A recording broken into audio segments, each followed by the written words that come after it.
Firstly, how do you like to work, either with your team or your manager? Do you prefer being given a problem to solve, or do you prefer being given a solution to execute?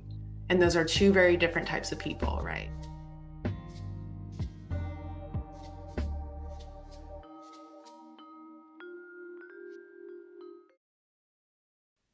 Hi, everyone. My name is Eunice Chen, and thank you so much for joining me this weekend.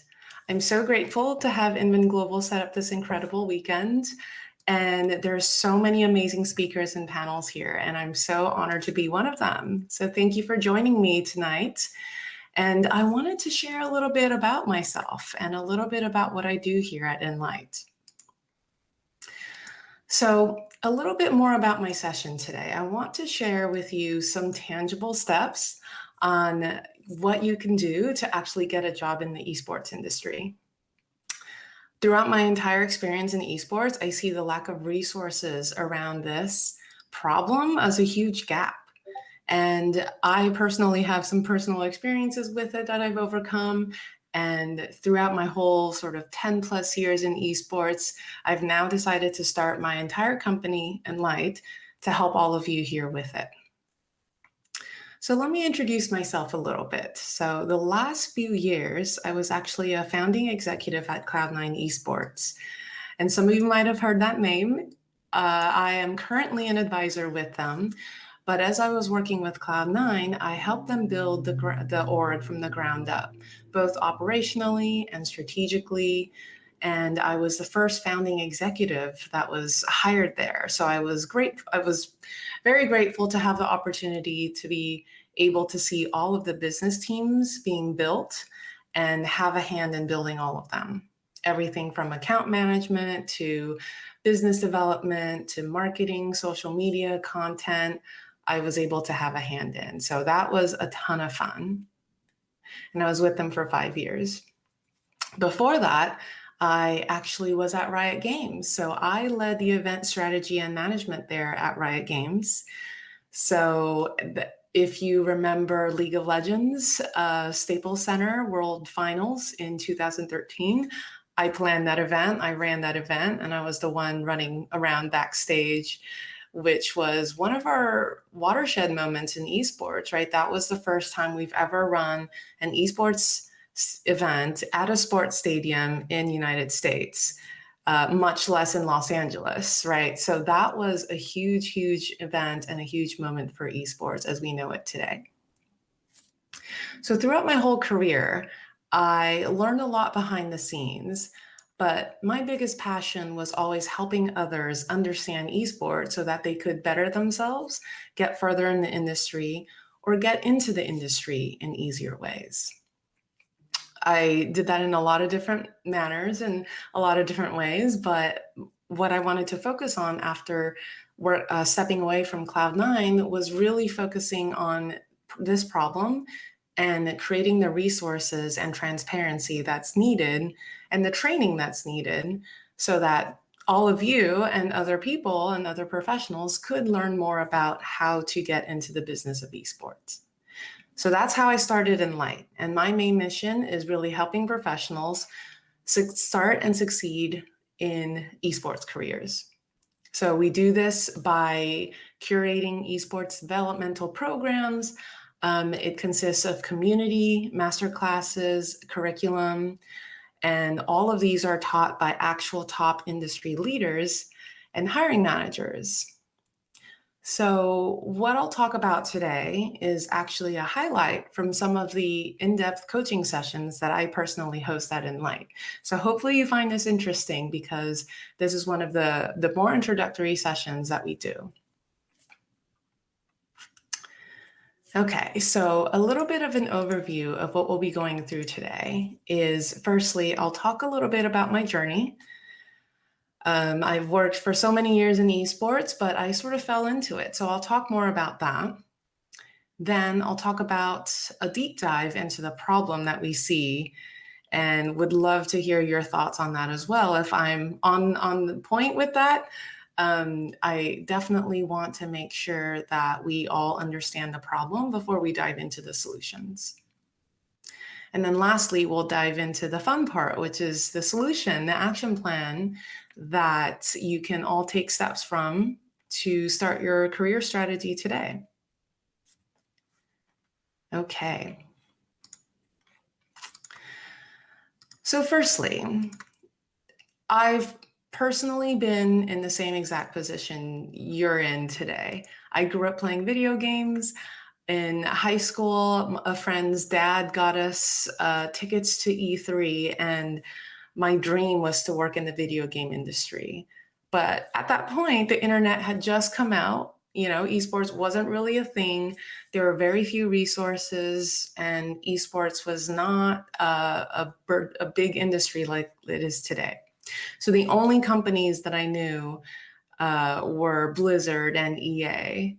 And even then, I didn't even know what jobs existed, right? So the only job I thought I could get was, hey, maybe I'll study computer science so I could become a game developer. That was literally the only job I knew of because I wasn't good at art, so I couldn't design the art for the games, but maybe I could code.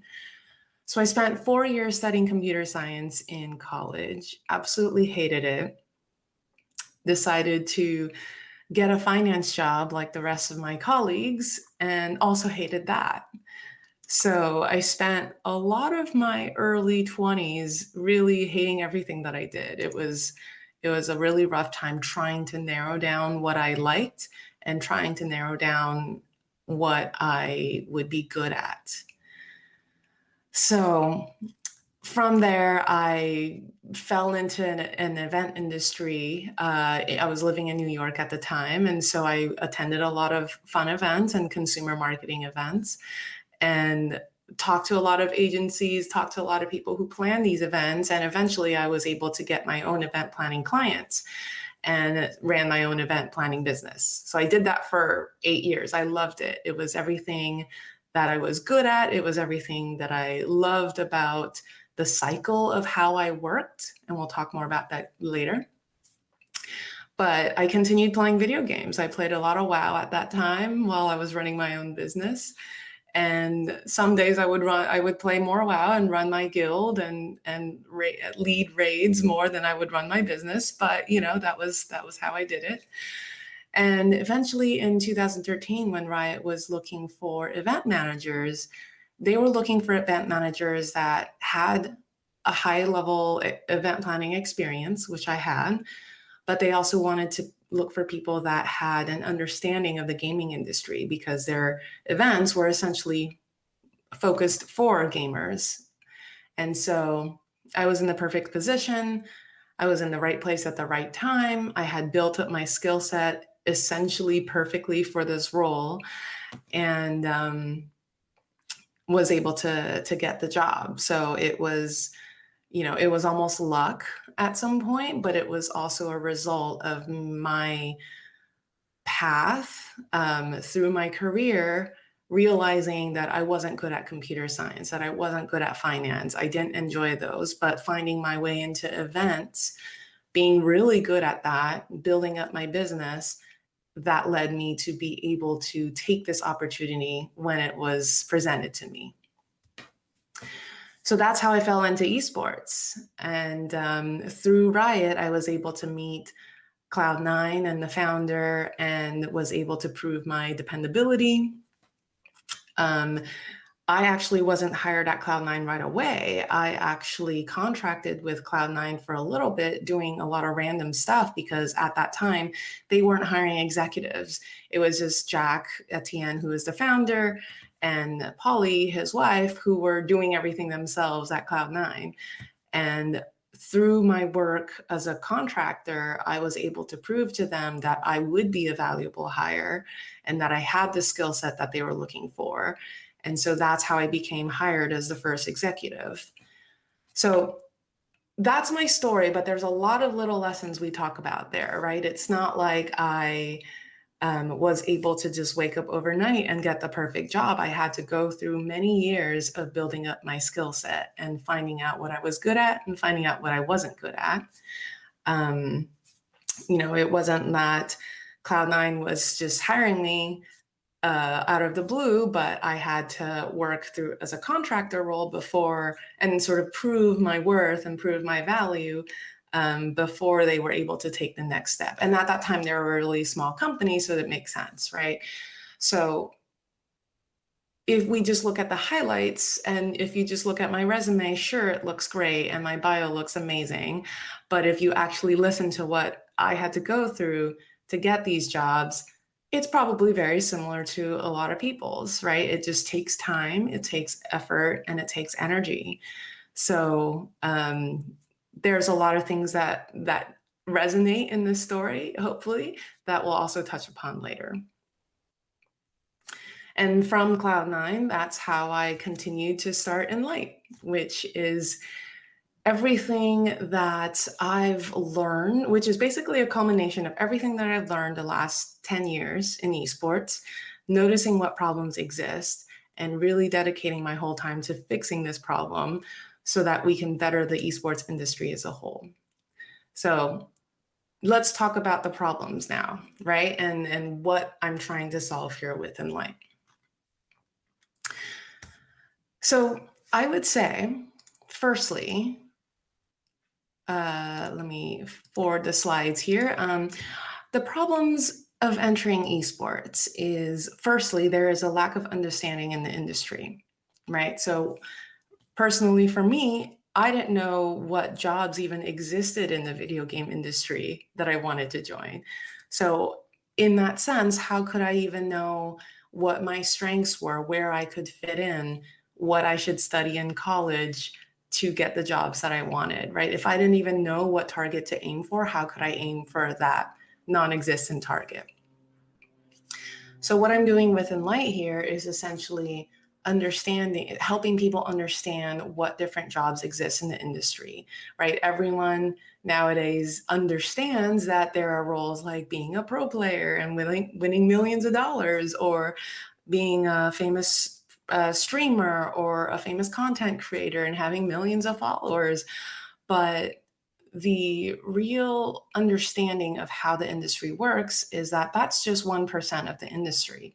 The other 99% of people are the ones doing the unglamorous jobs, the ones that are doing business development, that are doing graphic design, social media, account management, working with partners, managing content, all of finance, legal, like all of these jobs that exist in other industries, but people don't know that how they exist in esports. And so firstly, understanding what roles exist will then give people a target to aim for. The second part of the problem is that because there's no transparency into what jobs exist, and there's no transparency into what skills are valuable. If people don't know that there are something like talent managers or account managers, then how could you even work backwards to understand what skill sets you need to build in order to get these jobs that you don't know about, right? And on top of that, even if there are job descriptions, let's say, you can go and look at all the jobs that companies are hiring for.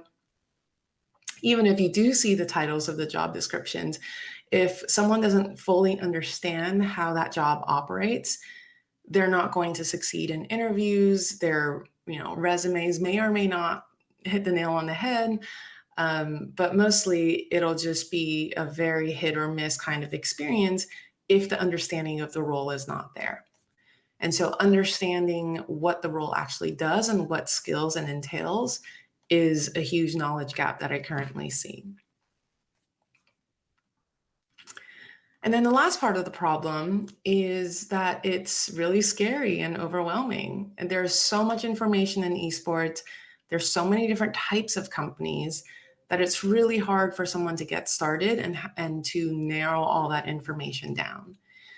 So even when I'm building the content plan for Enlight, for example, and I've personally worked in esports for 10 years in executive positions, I still have trouble narrowing down the different roles into a granular enough sort of schedule and a granular enough map and outline so that it's easy to understand for people. Obviously, there's big buckets, right? Like I mentioned, account management, sales, things like that. But thinking about all the subtleties of how account management works on the developer side, how does account management work on the team side? How do they work on the sponsor side, right? Just because there's an account manager in all these different companies doesn't mean that their jobs are exactly the same. And so there's subtleties between the same job, but in different companies. So those are the kinds of things that you just learn with experience or from someone explaining it to you. But, a huge problem is that there's just so much subtlety and so much information that people don't know how to get started. And so that's one of the things I'm also trying to overcome with the resources that we provide here at Enlight. So hopefully that sounds familiar to you. I know that we talked through the problem here, but would love to jump into the next part, which is thinking through the actual solution and the action plan.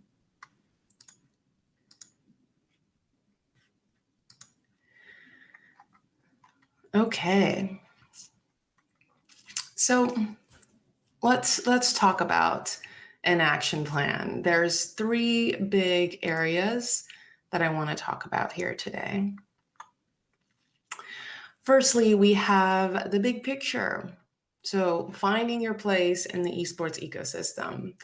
I'll talk a little bit about what it means there, how to do it, and steps you can take to do it. Then we'll talk about the career strategy. So once you understand the big picture, how do we start building that strategy? How do we take the first steps? What is the journey that we need to think about? Sort of an overarching plan that'll keep you on track.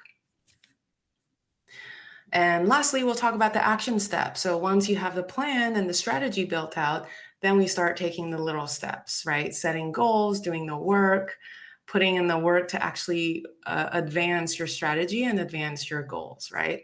So we're going to start from the big picture. We'll talk about building a roadmap, and then we'll talk about building the actual action steps. Okay. So the big picture. It's really hard to break into something without knowing where that in is, right? If people don't know what jobs exist, how can people know what jobs they want to do? And we talked a little bit about this already, right? So the common thread is that if there's a lack of transparency about how the business side of esports works, then we're not going to get the best talent. We're not going to get the best candidates that can improve and be perfect fits for these roles that we're trying to hire for within the industry. So let's look at this from a hiring manager's perspective, right? This is how it currently works in esports. All I see in esports right now is a lot of companies poaching from each other. I literally had a friend that worked at Riot, who went to Blizzard, who went to Twitch, and now he's working at a startup because there is no other companies he can go to, right? And the problem with that hiring manager space is that when they post something, they get hundreds and thousands of resumes that are either not to the right experience or they're not tailored for that particular job because people don't know what that job exists or like needs, right? Or they get resumes where they have experienced people, let's say account managers from a different industry, but those people don't understand how esports operates. So the risk in hiring those people is that they may not fit into the culture or there might be a really big learning curve. And then the last type of resume they get is people who already work in esports and have experience in that particular job. So you'll see someone go from one team, Cloud9 or whatever, to another team, because they already have the experience on their resumes. They're a safe bet. These are the people that will literally stay in the esports industry and go from team to team or company to company because their resume looks safe. They're a safe hire, right? It's way safer to hire someone who has that experience than someone who doesn't have experience and might not have a great tailored resume, or hiring someone who is experienced in that job but doesn't understand esports and may not be a culture fit. And so that's the vicious cycle that we see today, right? And there's a huge blocker in how others, like number 1 and 2 types of resumes and type of people, can get into the industry. So let's think about understanding where someone could fit into the industry, right? So firstly, we talked about understanding the different jobs in the industry. There's tons of resources out there. At Enlight, we curate all of that, so it's all in one place. But if you're not a member with Enlight, there's YouTube videos, there's conferences like IGES here today, this weekend. There's tons of orgs really building all types of resources to basically attempt and increase transparency around this issue. So that's the first thing you can take, the first step you can take. Second step you can take is thinking about yourself and where you fit into the industry. So as I mentioned before, it took me many years to realize what I enjoy doing and where I could actually excel. So if I actually ended up working at a computer science job or working at a finance job for an extended period of time, and I hated it the whole time, then I would really be bad at that job, right? So trying to get a job in esports is not necessarily just trying to get any job in esports. There are so many different types of jobs that you have to find the one that fits your interests and your skill set. So the first part of that is obviously understanding the jobs, which I talked about. But the second part of that is understanding you and yourself and what your work style is, right? There's a couple different ways you can categorize this. You can do this in the way you think. You can do this in the way you respond to internal or external pressures. You can do this in a way where, are you more introverted or are you more extroverted, right? So there's tons of different types of ways to understand yourself and how you work. But the first step is to think about that, to know that that exists. So I'll run through a really quick exercise here, and hopefully some of these questions could be interesting to you. So there's 4 different types of work styles, and I'm just using one type of category here. There's the logical person who's very analytical, someone who's very linear, someone who's very data-oriented. There's an organized person who's very sequential, planned, and detail-oriented. There's a supportive type of person who is expressive and more emotionally oriented. And there's a big picture, someone who's more integration focused and ideation focused, someone who's more creative. Okay, hopefully one of those resonates with you, but it's important to understand that this work style is something you do need to understand about yourself. Even if you don't specifically sit down and think about it, it's something to understand, because any job you do will involve some level of work and responsibility, and knowing what you excel at is going to be imperative to how good you are at your job, right? So for example, if you're a linear thinker, someone who is logical, analytical, data-oriented, then you might not do very well at a job that is more big picture focused, or a job that requires more sort of creativity or new and big ideas, right? If you're coming up with creative content, if you're brainstorming for social content, if you're being a graphic designer or some sort of artist, right? Like a linear thinker probably would be the one either managing the content calendar or managing the content creators. but they wouldn't be the ones creating the content, if that makes sense, right? So you have to understand where you excel at. And vice versa. If you are a big picture thinker, you would be great at some of those creative roles, but you would probably be less good. You would perform less well at something like staying in budget or staying on schedule, right? You would lean on the project manager for that, or you would find ways to manage yourself and overcome that. But understanding that about yourself is going to be extremely helpful when you're starting in your first couple of jobs. So as we think about that, here's a few questions that can help. That will help you understand what your work style is. So firstly, how do you like to work, either with your team or your manager? Do you prefer being given a problem to solve, or do you prefer being given a solution to execute? And those are two very different types of people, right?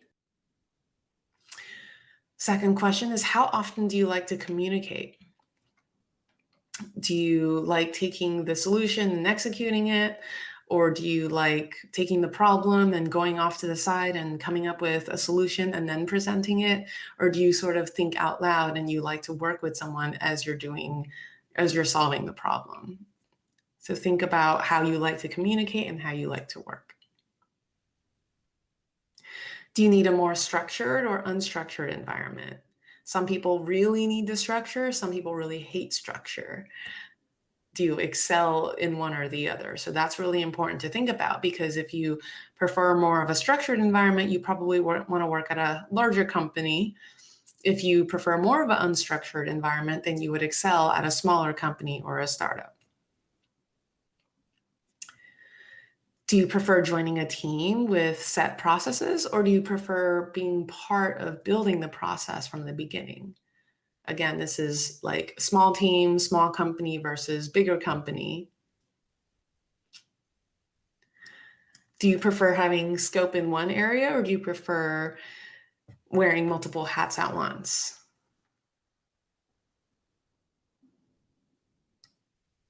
So those are some questions to think about, and hopefully that gives you some insight into how you work. But the goal with that is to help you understand where you can fit in, what kind of companies you could apply for, what kind of companies you could excel at. And that would be a great first step in understanding where you could fit in. Okay, so we'll jump to career strategy now. Let's talk about planning a roadmap and where we can start. So one of my favorite analogies is understanding why we as humans put plans into things that we have physical blockers on. So for example, if someone just woke up and said, hey, tomorrow I'm going to run an ultra marathon, right? That's not happening unless you already run ultra marathons, unless you already have a plan. But the reason that people put plans into something like wanting to run a marathon or an ultra marathon is because there's a physical blocker. And it's easy to see, right? If the person goes out and runs around the block and they're completely out of breath or out of shape, then they physically know they cannot run an ultra marathon. And in order to get to that goal of running an ultra marathon, they would need a training plan, right? It's not impossible to do. You just need a training plan and a roadmap to get there. So if you say, okay, I'm going to run a marathon next year in September, this is what I'm going to do every month to get to that state, and it's going to happen, right? And you follow that plan and you get there. But what I don't understand is, well, I do understand, but what is harder to understand is that when there's no physical blocker, when people don't understand that they're not quite physically ready for a certain goal, but because it's not physical, like you're not out of breath, there's no physical reinforcement or feedback. For example, people who try to get into esports, people who have been interested in esports, but they apply to a bunch of jobs, and after like 50 applications, they get all rejections, and then people get burned out, or people get rejected, and people get discouraged, and then they give up on their esports dream. And that happens all the time, right? But you don't see people going out and trying to run marathons without training for it. So why would people think that it's okay to do the same thing with applying for esports jobs without training for it? It's literally a very similar concept, except one has physical feedback and the other one doesn't. So if you reframe your perspective in that manner, we now understand that it's more of a journey and more of a roadmap in order to get your career set up, especially in something like esports, right? So it's clear that people who want to work in esports, all of you here have the talent and the ambition to want to do that. But there are a few physical things that people might need to train before they get there, right? The first one was understanding the industry. Second one was understanding where you belong and where your skills lie. And thirdly, what exactly you're looking for, right? Like, are you trying to find the perfect job that you're going to be at for years and years? Or are you just trying to get a job where you can learn, and maybe it's not the perfect job, but you'll learn and build your resume and you move forward from there? Either way, the point here is we understand that this is more of a journey, and it's not an overnight success. It's not a sprint. It's something that will take time and effort.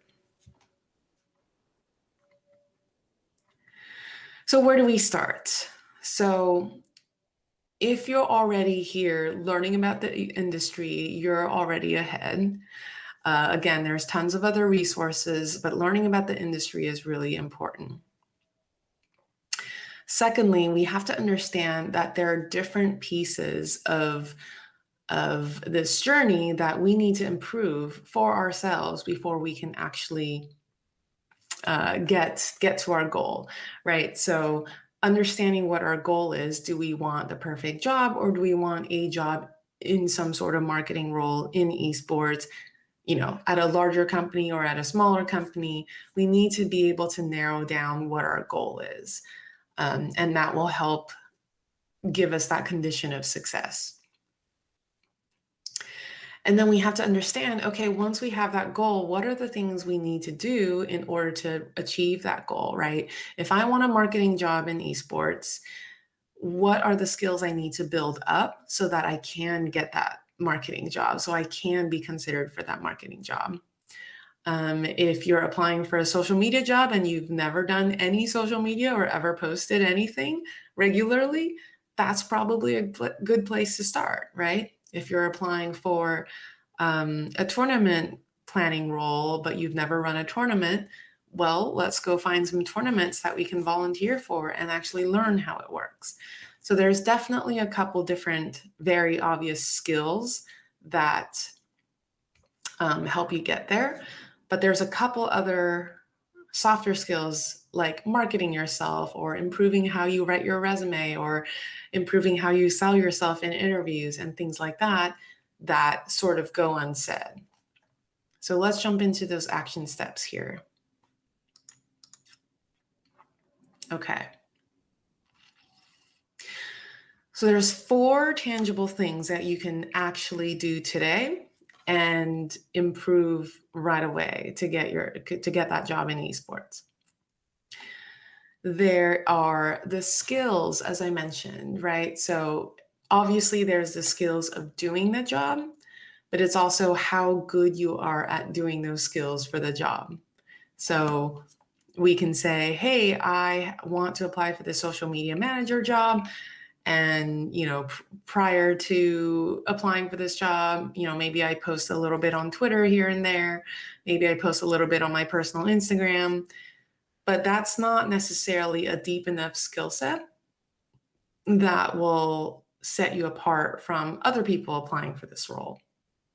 So thinking about how you can start on the skill, learn that skill, but also deepen that skill so you have the experience so that you can actually do the role is going to be really important.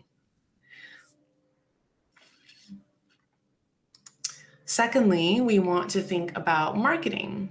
So this is marketing yourself. This is talking about how you can market yourself on a resume, how you actually go through the formula of writing a resume in a way that catches the hiring manager's eyes. And talking about how you can market yourself in an interview, how you can talk to hiring managers, how you put your best foot forward. These are all learned skills, right? People are not born being good in interviews. People learn this skill in how they can market themselves. And so learning that there is a skill set here to learn is super important, because once you know there's a skill there you can learn, then you can learn it. So don't be discouraged if you don't think you're good at interviews, or if you don't think your resume is up to par. You can learn that. It's a learnable skill. Marketing yourself also means how to make yourself stand out. And how to make yourself stand out is really a combination of all of these things that we're talking about here today. So, are you going out and searching for different opportunities that you can put on your resume? Are you showing that you're hungry for this role? Are you showing that you have ambition and motivation and going out and doing something about it? Are you showing that you think about things in a creative way? Maybe you do something that's super creative. Are you showing that your skill set is just as good as everyone else's, but in a way that is unique to you, right? So there's all these different things to think about. And this is also a learned skill. It's essentially self-marketing. And it's something that you can build upon and learn from through a bunch of different resources as well.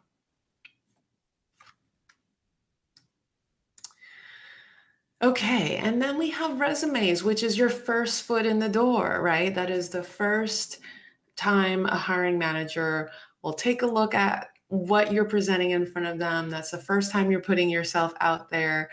That's the thing that's going to get you the interview.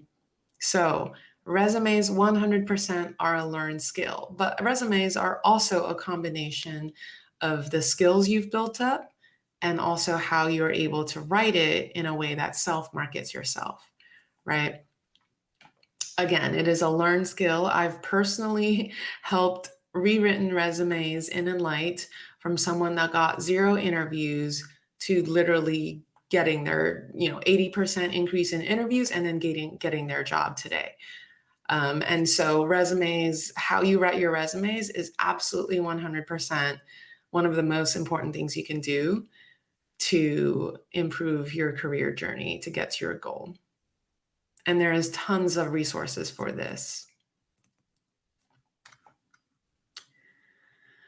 One note on resumes is as you're thinking through your journey, essentially you want to take a look at the job description of the job of your dream job, or the job you would want, the job you're applying for. And you want to get your resume to look exactly like the job description.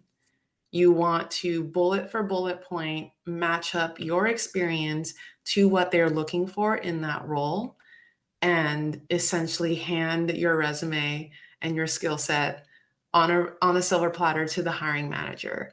Literally, you have all the skill sets that they're looking for on this job description. That's how you know you'll have a good resume, right? And you can use that to work backwards from. If your resume only has, let's say, 50% of the bullet points on the job description, then check off the ones that you have and check off the ones you don't have and work on the skills that you don't have. That is a great way to work backwards and figure out what skills you need to build upon to continue forward on your journey, to keep improving. Okay, and lastly, in networking,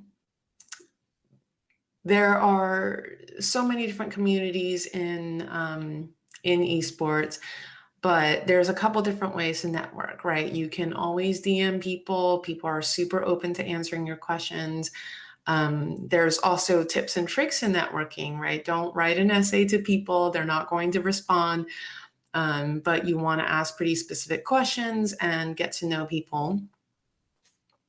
One important thing is understanding how you can lateral network instead of how you can peer network. Peer networking is super important because as you're working with your colleagues, as you're networking with your peers, as you're networking with people that are already working alongside you, and you go through this career journey together, that's where you can essentially grow through the esports industry together. And networking also doesn't hurt, especially when people that you know, especially peers who start getting jobs in the industry, and they can refer you, or they can recommend you, or they can think about you when jobs open up. Okay, so all of that sounds really intimidating. There's a lot of information behind each one of these points, but the last thing I want to cover here is talking about SMART goals. So SMART is basically an acronym for specific, measurable, action-oriented, and realistic with timelines goals. So you want goals that are specific because then you know if you have a condition of success, right? Once you run that marathon, once you rewrite your resume, once you learn X, Y, and Z skill to some extent, you want to make sure it's specific. Measurable goals is something where you can measure it, right? It's not necessarily, I just want a job in esports, or I just want to become a good social media poster, or I want to be X, Y, and Z. It's more of like, okay, I will make 10 social media posts and learn and analyze these 10 social media posts. That's measurable. That's when you know you've hit that goal, right? Action-oriented is the same thing. You definitely want the goal to be focused on action and not just some fluffy dream goal in the cloud. R is for realistic. Same thing there. You want to make sure it's realistic. It's not something you can't do in the time that's allotted. And T is for timeline. So you want to make sure you also time block yourself, right? It's something you give yourself ample time for. But if it's too hard and you're not getting it done, then maybe your goal is a little bit too big and not realistic for the timeline that you set. So these goals are something that you want to set as a SMART goal and just revisit them. If you're not hitting the goal, don't worry, don't get discouraged. Go back and change the goal, make it smaller. Keep breaking the goal down to more granular steps so that you can achieve these goals.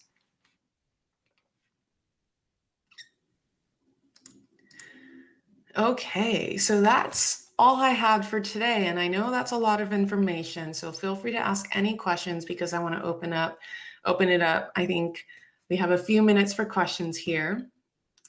And if you have any questions about what I specifically covered, or you want advice on anything alongside your journey, or anything in the esports even, feel free to ask. You can ask in the platform here, or you can ask in Twitch chat, but happy to answer any questions. And as I'm looking for questions, feel free to follow me on Twitter at Eunice Chen, follow Enlight on Twitter because we post about all of our events and happenings.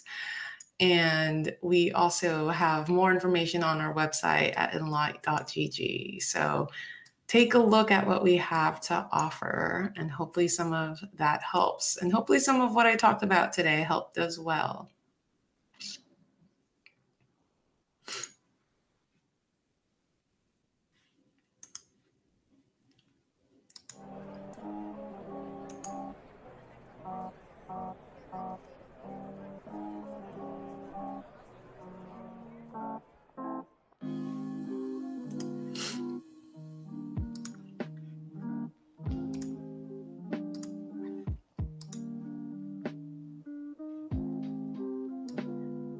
Okay.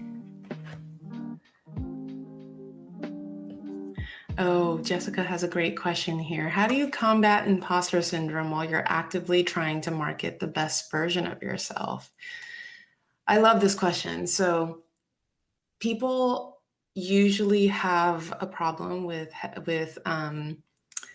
marketing or like speaking highly about themselves because it sounds like bragging and it sounds like arrogance. And the number one thing we want to think about is that we're not lying when we self market, right? We're just talking about facts. And it may seem uncomfortable to speak about what you factually did in a very sort of large manner, but it's also important to understand that you are saying the truth. So just because I say, X, Y, and Z, I've done X, Y, and Z, and I was the person who was in charge of this, and I owned every part of this, and I managed people across different teams to get this project done. That's the truth, right? And just making sure you put the right keywords in. So not necessarily just saying I did X, Y, and Z, but I was the person in charge of this. I was trusted to do this. I helped our social media account go from X followers to Y followers through this content plan that I manage, right? X, Y, and Z, everything that we talked about.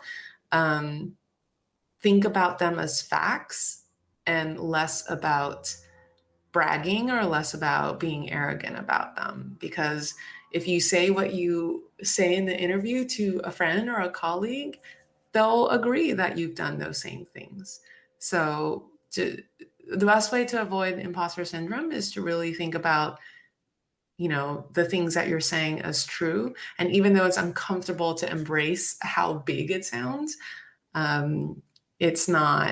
you're not lying. So don't worry about imposter syndrome at all in that perspective.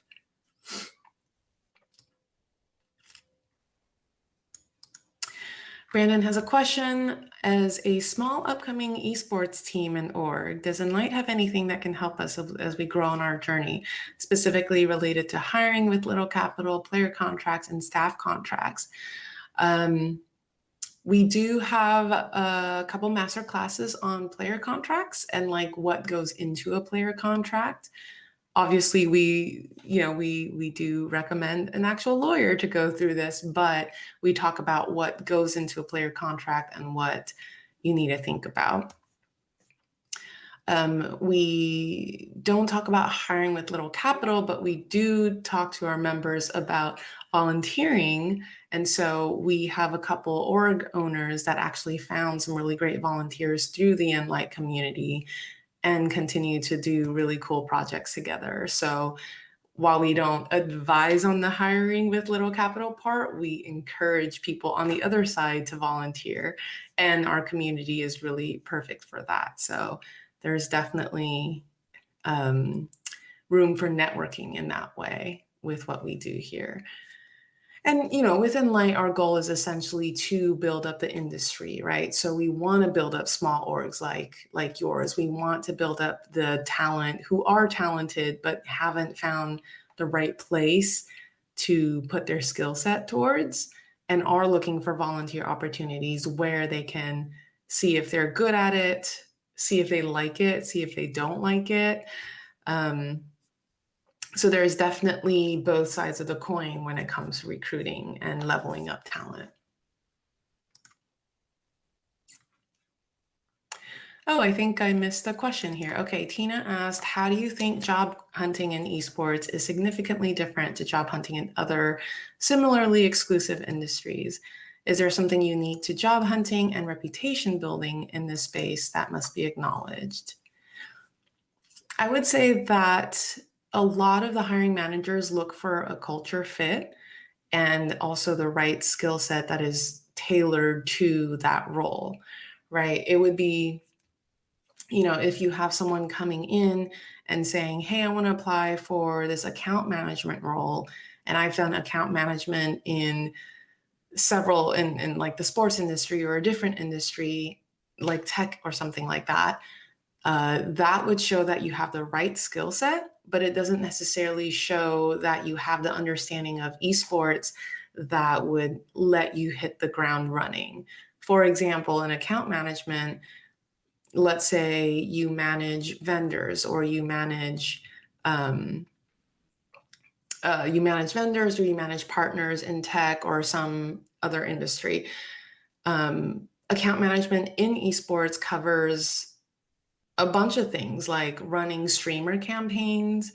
A bunch of things are exclusive to esports, like running streamer campaigns, like running, event like esports event appearances, like running competition sponsorships, tournament sponsorships, helping players understand how they have to promote the sponsor on their stream, during a giveaway, during events, right? These are all very specific to esports. And even though you might have the skill set from a different industry, let's say tech, you still have to show somehow on your resume that you understand streaming enough, or you understand how players operate or content creators operate, so that you can still do account management within the esports space. And that applies to anything like content, social media, right? Just because you can do good video content in a different industry doesn't mean you can make good video content for the esports crowd and for the gamer crowd who care about memes or, commentary on like competitions and understanding the pulse of what gamers are interested in, right? So I think job hunting in esports is different in that you have to show that you fit the culture and can hit the ground running with your understanding of esports. So the skill set is one thing, but also the culture fit is another thing.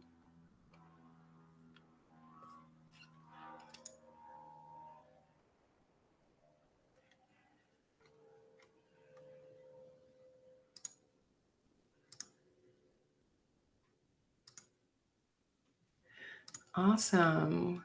Well, I think that's all we have for today, and I'm so excited to meet all of you. I hope you have a really great weekend with the rest of the events planned for the rest of the weekend. So thanks to Inman Global for setting this up and for having me. And connect with us at any time. Feel free to message us, sign up for our newsletter, DM me or DM Enlight on Twitter, and we will see you very soon.